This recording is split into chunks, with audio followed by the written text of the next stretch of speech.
ছাত্র সমাজ দিচ্ছে না মমতা ব্যানার্জি নির্বাচন।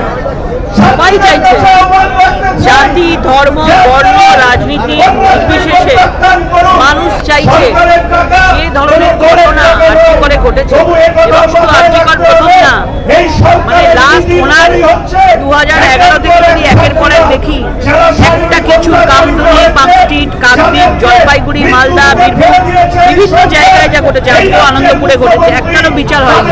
আর্জি করে বিভৎস ঘটনা মানুষকে নাড়িয়ে তুলেছে। কলকাতায় এরকম একটা জায়গায় সরকারি হাসপাতালে সরকারি ডাক্তারের ওপরে নৃশংসভাবে ধর্ষণ করে খুন করা হয়েছে, হত্যা করা হয়েছে, যেভাবে মানুষকে নাড়িয়েছে সেজন্য পুরো মানুষ, পশ্চিমবাংলা বলতে সারা দেশের মানুষ চাইছে মমতা বন্দ্যোপাধ্যায় পদত্যাগ।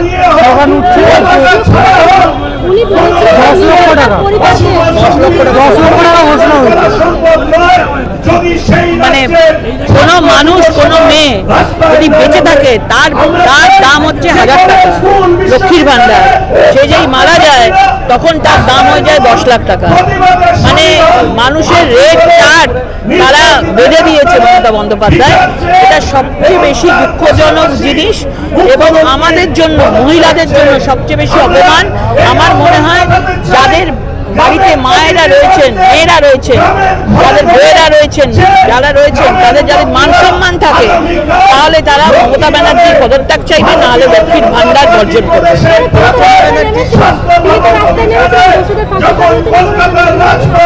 রাস্তায় কাটলে নাবে, রাজ্যটা তো তার নিজেরই, লোক তার নিজেরই, পুলিশ তার নিজেরই, হসপিটাল তার নিজেরই, সেখানে মানে রক্ষাকর্তা নিজেই রক্ষক, আর সেই রক্ষার জন্য নিজেই রাস্তায় নামছেন। তাহলে কি সত্যিই উনি দোষীদের সাজার জন্য নেমেছেন না দোষীদের বাঁচানোর জন্য নেমেছেন?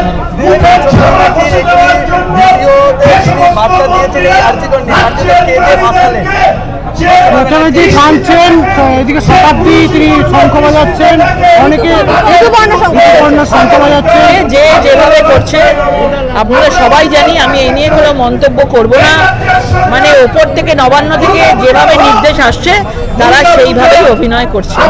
মমতা বন্দ্যোপাধ্যায় বলছিল আমার আন্দোলনই জন্ম, মমতা বন্দ্যোপাধ্যায় সেই জন্যই তো ওনাকে দেখেই সবাই আন্দোলন শিখেছে। তো সেই আন্দোলন বাংলার মানুষ শিখেছে, সেই আন্দোলন বাংলার মানুষ করছে, আমরা তাকেই অনুসরণ করছি। এখন সেই আন্দোলন যদি উনি ভুলে যেতে বলেন, শুধু একা উনি পথে নামবেন, বাকিরা আন্দোলন করলে তাদেরকে 144 ধারা দেখাবেন, তো সেটা তো হবে না। আন্দোলনে ওনার জন্ম হয়েছে আর মানুষের আন্দোলনেই উনি এই পথ থেকে পদত্যাগ করবেন।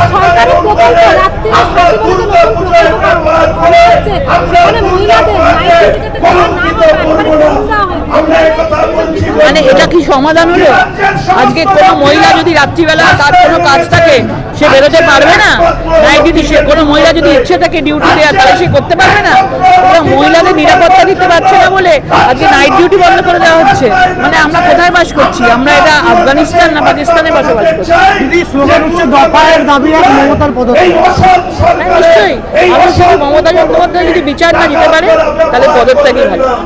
শেষ একটা প্রশ্ন, আমরা দেখলাম যে বারংবার হুমকি আসছে, কলকাতা পুলিশ আইনি থাপ্পড় কেন সুপ্রিম কোর্টে, আপনাকেও তো নিয়ে যাওয়া হয়েছে সুপ্রিম কোর্ট থেকে আইনি থাপ্পড়কে, এবার কি মানে ভদ্র হবে? কলকাতা পুলিশ ভদ্রতা শিখবে? ভদ্রতার আগে এদেরকে সরকার ছাড়তে হবে, ভদ্রতার জন্য সময় তারা পাবে না। সিবিআই জিজ্ঞাসাবাদ করা উচিত, তাকে ধরে নিয়ে গিয়ে জিজ্ঞাসাবাদ করা উচিত।